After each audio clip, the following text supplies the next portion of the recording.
Qo'lidan qas chiqarishning hukmi. Savol. Assalomu alaykum.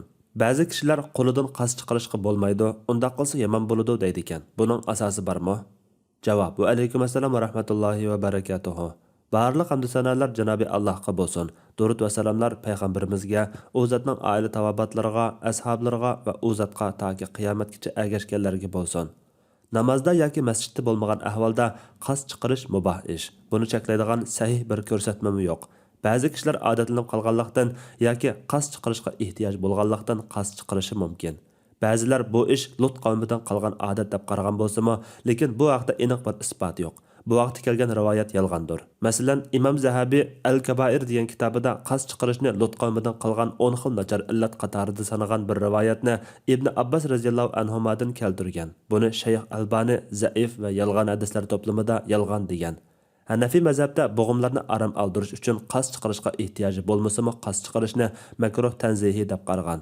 Tibbiy jihatdan olib aytganda, doktorlar davomli qas chiqarishning yashangan chog'larida barmoq bo'g'imlarida suv yig'ilish, ko'mirchak uprab ketish va barmoq qatish qatorliq alomatlarni paydo qilganligini ta'kidlamoqda.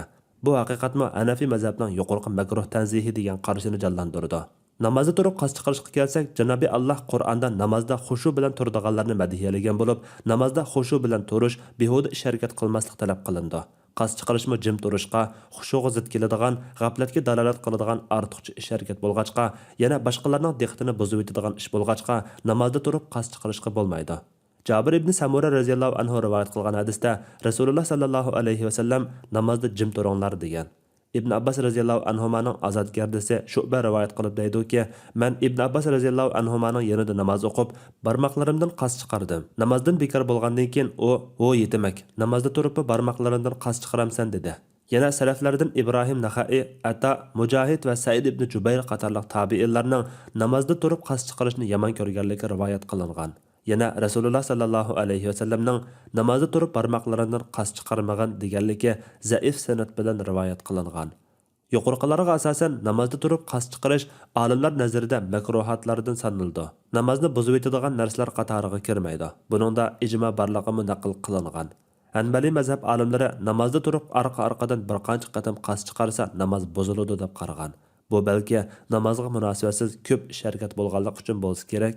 Yana namozga mengish va namoz uchun masjidda o'ltirish namozning hukmida bo'ladigan bo'lg'achqa, ba'zi olimlar namozga mang'andimi, namozni kutib o'ltirgandimi, masjiddagi chaqdimi namozda turgan chaqqa o'xshash qas chiqarish makruh deb qaragan. Sahihaynda Abu Hurayra radhiyallohu anhu rivoyat qiladi-ki, Rasululloh sallallohu alayhi va sallam u kishini namozda tutib turgan bo'lsa, u kishi masjidga kirgandan tortib namozda hisoblanadi degan. Şoňa namazning ichida masjidda qas chiqarishdan saqlanish, boshqa chaqlarda odatlanib qolmagan ahvolda bo'g'imlarni aram aldirish uchun qas chiqarish ehtiyoji bo'lsa, chiqarsa joiz bo'ladi. Allah eng to'g'risini bilguchidir. Fatvoda Dr. Abdul Aziz rahmatullah, Fatvolar majmuasi 1-tom, 189-numurliq fatvo.